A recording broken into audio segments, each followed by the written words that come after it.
This is what I learned when I started to try to be responsible with my money. You look at people as an investment. What's the best way to invest in people? But you need, if you're going to give away $500 million every single year, you better have somebody who really knows how to manage it. And you better have somebody who has a big, big heart. Who is the person to head up your charitable arm, Mr. Soros? Well, he just found he's just the founder of SDS, the radical student group from the 1960s. You remember the days of rage, riots? Yeah. And the spin-off group, the Weather Underground. Yeah. Just the guy who started this stuff, that's who heads the charitable arm. It's almost like subversive activities are kind of fun to Mr. Soros under the cover of humanitarian aid. So OSI spreads the money all over the country. But I'm sure the head of OSI, he's probably changed. One of the things that OSI funded was the shadow conventions in 2000.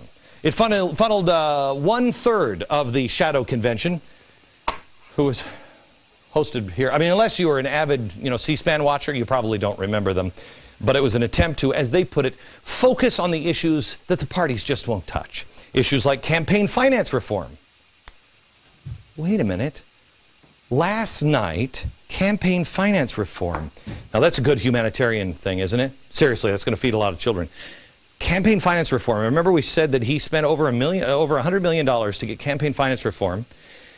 And what happened? Oh yeah, I remember. It led to the boom in 501c3s, like MoveOn.org, or Media Matters, or any of the other things that he seems to fund.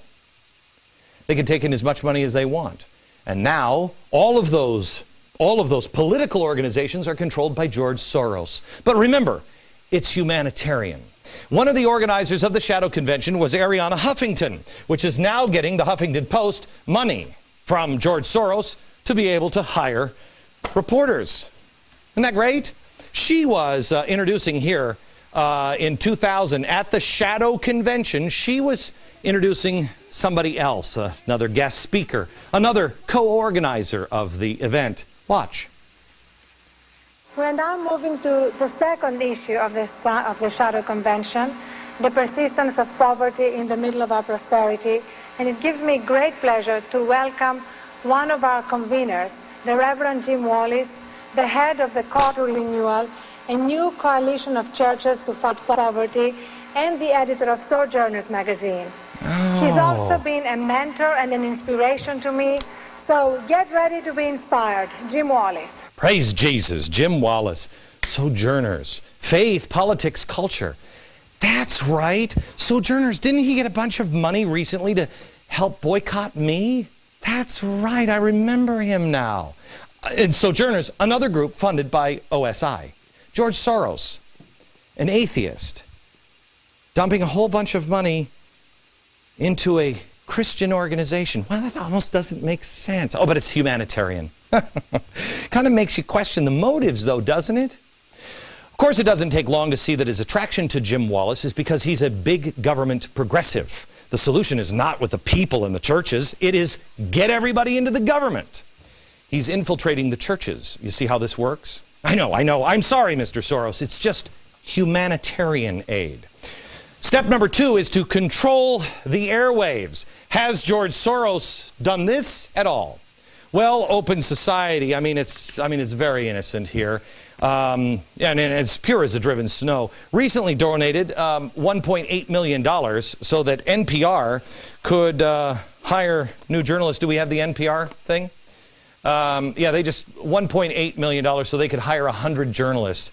And then Soros wrote a $100 million check to Media Matters to go along with, $1 million to go along with NPR, which was great. Their stated goal, by the way, what got him to write that was they were going to get me off the air and then destroy Fox. Isn't that great? By the way, he gave that $1 million and all that money after we were threatened. We were given a gift by Mr. Soros, and they realized that I wouldn't shut up. I wouldn't stop. And so then he decided, well, I guess I'm going to have to destroy him another way.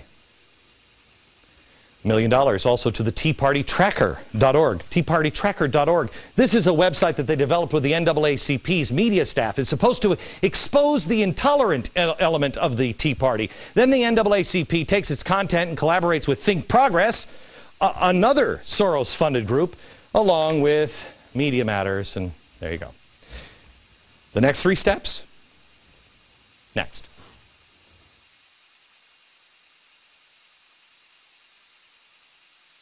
We're talking about the plan for control that George Soros uses to take control of governments. The first one was form a shadow government using humanitarian aid as a cover. In George Soros's words, subversive activities. By the way, here's Sojourners. Here's a letter a friend of mine gave me today. This is me on the cover. Glenn Beck doesn't like us. We must be doing something right.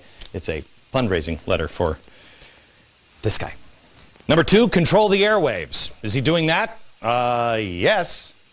Number 3, destabilize the state and weaken the government and build an anti-government sentiment. Okay, so is he doing this? Well, again, we go back to his organization, his humanitarian organization, heavily funds the Tides Foundation.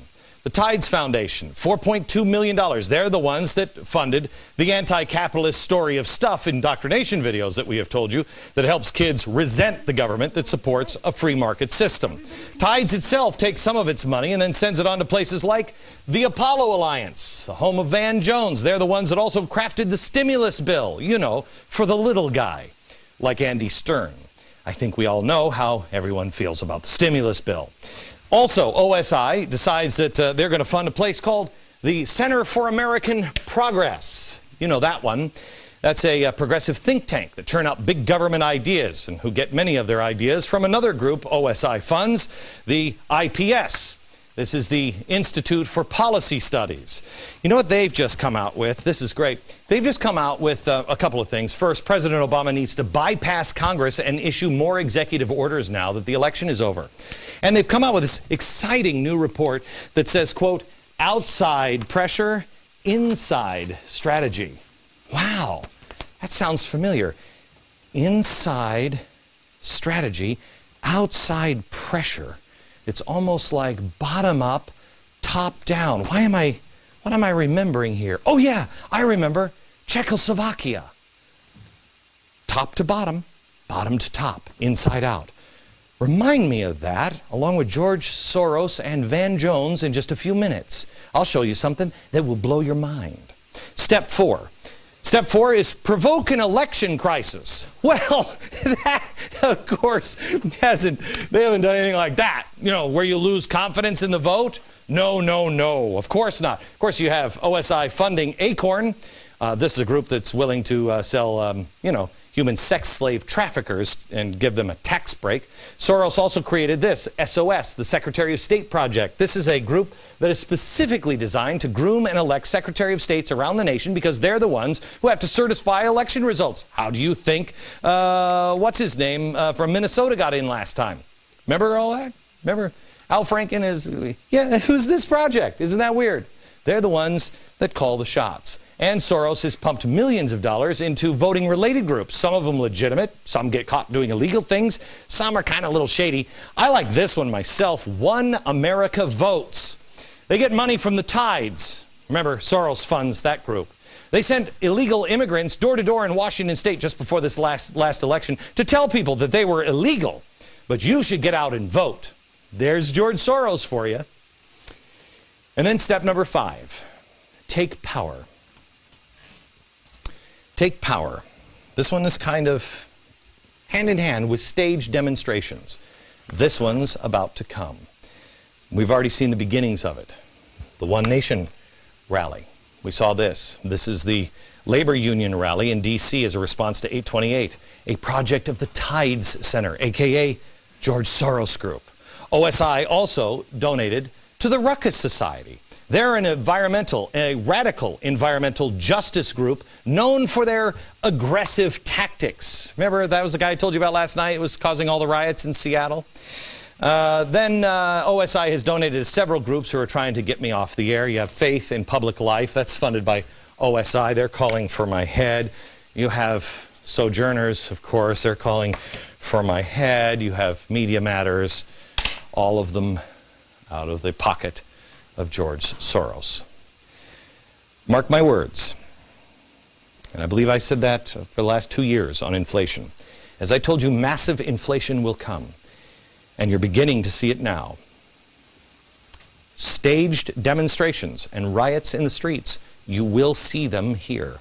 What you're seeing today in the UK, this is students demonstrating in the streets. That's a demonstration, by the way. They will come here too.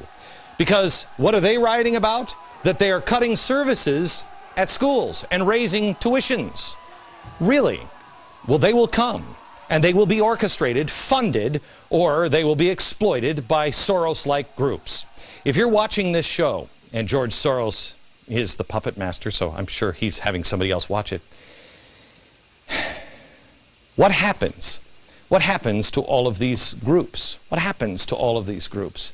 This man is playing God. He thinks he's God. God created the earth in 6 days and then rested on the 7th. Well, George Soros has created all of these things. And believe me, it's not just, in fact, here. Do you have this? Yeah, come here, Aaron. Come here. You stand over here. Stand. Lovely and talented Aaron. These are the Open Society. These are just the things that he has donated to. I just want to show you because we don't have a lot of time.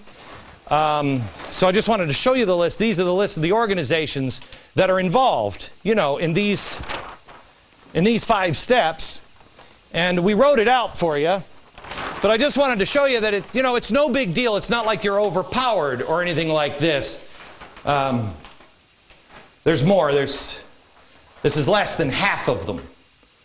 But other than that, there's nothing to see here. Just move on with your lives. Nothing to see here, folks. All right, I want to show you some video that has been bothering me for a while, and I mentioned it at the top of the hour and also yesterday. I think this will tie things together. I hope it does if you've watched both episodes. First one is from Bertha Lewis. She's in front of a bunch of young socialists of America, and here's what she says. Organize, get out into the street. You really have got to circle the wagons. This is not rhetoric or hyperbole. She talks. This is real. She talks in here about how these Tea Partiers are going to come and get you. This is just like when they rounded up the Japanese. I mean, it's quite a stirring speech. That bothered me. That really bothered me. Because I do believe take power is the next step here. Stage demonstrations. Riots, they need trouble. But something bothered me even more. In the summer, Van Jones cloaked a message here in peace and love, and it stuck out to me. I want you to listen to what he says. You handle the top down, but it's also bottom up and inside out. Top down, bottom up, and inside out. So now your challenge as you leave here, our challenge, is to take care of that bottom up part and that inside out part, the heart part. The heart part. That's what did it for me. He said the heart part. I'm like, there's something wrong here. But I didn't know what this meant. This is a tried and true technique that communists use to crush people of a nation between the members of a government at the top. Remember, he said, you've taken care of the top part. What does that mean? You put the right radicals in power. You've taken care of the top part. Then they get the radicals at the bottom to cause chaos. If you don't believe me, that's fine. I tell you, don't take my word for anything. You go ahead and look it up yourself. Let me take you back to where I took you at the beginning of this program, Czechoslovakia. I only told you half the story of what the Czechoslovakians thought was happening to their country in the late 1940s.